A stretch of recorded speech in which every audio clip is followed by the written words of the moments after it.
Everybody, Jennifer Roberts here, and I am the pod queen. Yes, you are. Yeah, see? She's thinking about doing her own little podcast, but will it work, Tracy? Podprincess.me, maybe podmother. Pod mama. Pod mama. You know, actually, side point, I was thinking of doing pod mama. It struck me as funny. But it turns out it's a prison term. So we changed it. You know, I looked into it and like, okay, we're not going with prison language. We're going to go with pod queen. Oh my gosh. Wouldn't that have been funny? Yeah. No. I would have had a whole different demographic, which I'm open. You know, come on, everyone, come on. You're in a cell, watch. We're into you. It's all good. So Tracy's been with us a few times, and we're going to talk today about just the practicalities of a prayer life.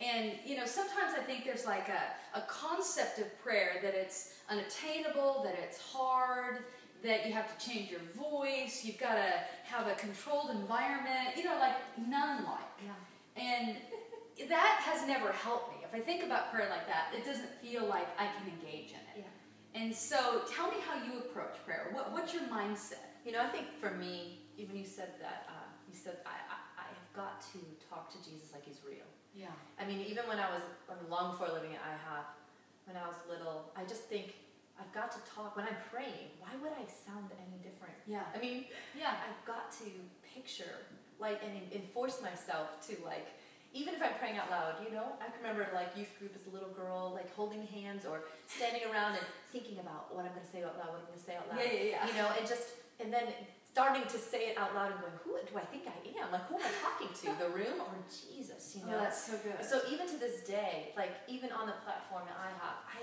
really try, you know, to like dial down on the inside and talk to Jesus like he's real. And you know, and so in my life, I need to in the place of prayer, but outside the place of prayer, in my devotional life and what I listen to, I want to feed my ideas of who Jesus is with truth. Like, I want to have an accurate idea of who Jesus is. I want to be in the Word, thinking about knowing Him as He truly is, so that when I am in prayer, I can settle down on the inside and picture Him like you're really real. And see, and one of the things I recently kind of wrestled through is how I had started, I don't know, talking to Jesus almost like I'm a stranger and he's really far away and he doesn't already know what I'm going to say before I say it, you know, like there's often this moment in prayer I'm just sort of like you have to impress him. Yeah, like I kind of get to that place where I kind of like settle down, like I'm doing the dishes, I just scolded my kids way too loud and way too quickly and okay, yelled at them, and you know, and I get there and I'm doing dishes and I'm like, okay, hi Jesus, and I kind of feel like I want to go like,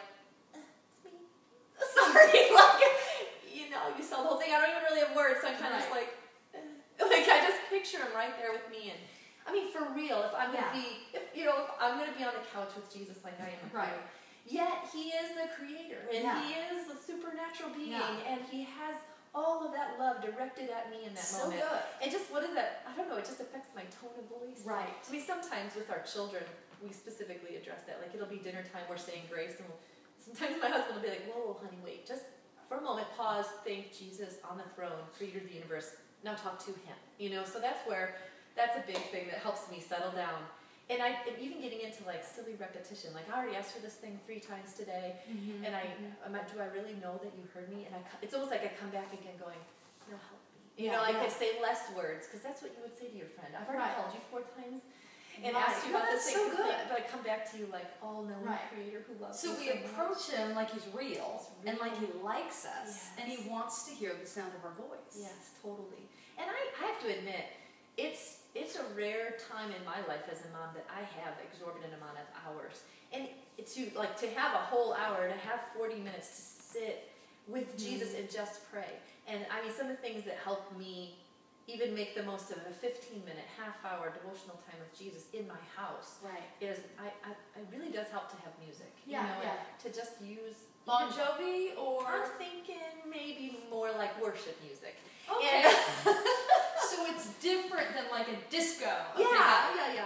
Or even some songs. I know I have like songs I like to listen to that talk a lot about Christian life and my life and me. And I like to, in prayer time, have songs that help me say prayerful things to God. Like, hi, I love you, you're awesome. Give me phrases that actually speak truth about who He is, and that changes my mind. So that when I picture myself talking to him, I have truth about the mighty, loving, powerful, omnipresent, always been there, Alpha and Omega kind of God that I'm really talking to. So music that helps me, even maybe I'm doing life as a mom, but I've got that music kind of on in the background. I think during times when, I'm really after seeking the Lord for something, like there's just stress in my family and I need breakthrough.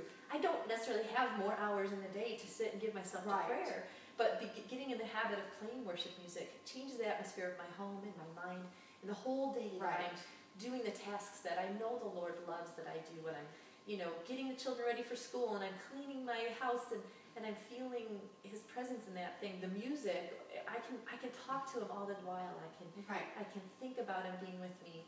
And so your life becomes a prayer.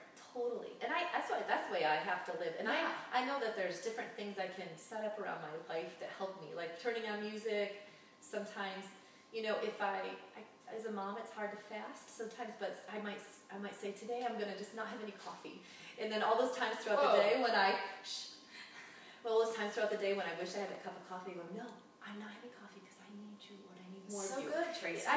Long before I learned much about fasting or anything, I just was like, if I skip something that maybe today I don't watch that TV show that I was going to watch, and I turn off the TV and I just kind of give myself to reading the Word. So that's my last thing I would think. Not my last thing, but a hugely important thing is like reading the Bible for the fact that it's a story about the Lord and about the character of God and about Jesus, but also there's phrases all over, ideas about God all over, and I just read them and kind of go, do that for me too. David, it puts faith inside. David asked for these things from God. Hey, wait, that's a cool story, but me too. Would you do that to me? And then go back to reading again and. Me too. And then often I'll find that the rest of the day or in the weeks following, those very things I asked for, they just kind of stick on me, And I'll ask again and I'll ask again. Or just prayers from Ephesians and Philippians that Paul uses, just phrases, let your love abound, And it's hard, but to bring it up again and again throughout the day and filling my gaps of my day, like, it's toothbrushing time. I really can't do anything else productive during that time. But I'm brushing, and I have to pay attention and brush all the sides. But that my mind, but that my mind, that might be just, it's so funny how many other things I can think of. But I've even just prayed to ask the Lord for help. That's another good point, right? Like that He wants to help us know Him. And so in that moment, like I'll actually pray, Lord, remind me to pray. Help me pray more. Help me talk to you. Help me think about you. Give me hunger for you. Help me like to come and be with you and help me know your word. Help me love your word. These things are right. And then when He helps my heart, not only am I asking for the help, but I'm actually loving them. And I'm actually, and so I feel like, filling the gaps of my day, whether it's shower time or driving a kid someplace or brushing my teeth, or just that those moments become times when I'm going, oh yeah, I love you, Lord, and help me and forgive me. That's my prayer life. And the beauty is, those things that are normal in your day, it's important to brush your teeth, it's important to get dressed, it's important to shower. We're all about that. But that even in those normal, mundane, common things of life, you can lasso your thoughts, bring them under captivity, and direct your thoughts to Jesus. Absolutely. So, and then we have way more time in our day than we imagined we did. Totally. And He's so faithful to help those moments feel important and engage with me. I feel like too, I've tried to teach my children, I feel like as you're first waking up in the morning and starting to go to sleep at night, those are two precious times of settling your heart, acknowledging that He's there, crying out for just more of His presence and asking for help to be connected to Him. Fill me with your Spirit. I don't have to do life without Creator God empowering me. Like, you're a nuclear power plant, plug me in. That's right. Even as I sleep, could these hours that I'm asleep come to me? Give me dreams. That's good. That I could wake up knowing you more, loving you more, and having grace on my heart to agree with you and like how you lead me. Absolutely. We have an incredible opportunity to enter into the heart of Jesus. And we want to grow in understanding of who He is. We want to agree with truth, which is the Bible, about what He's like. And then we want to take our mind and we want to put it under the feet of Jesus and begin to think His thoughts. And it's capable, it's possible, and it's practical, and it's not just for giants, and it's for moms, it's for the corporate man, the corporate woman, it's for a teacher, it's for children. God wants to kind of have every area of our life.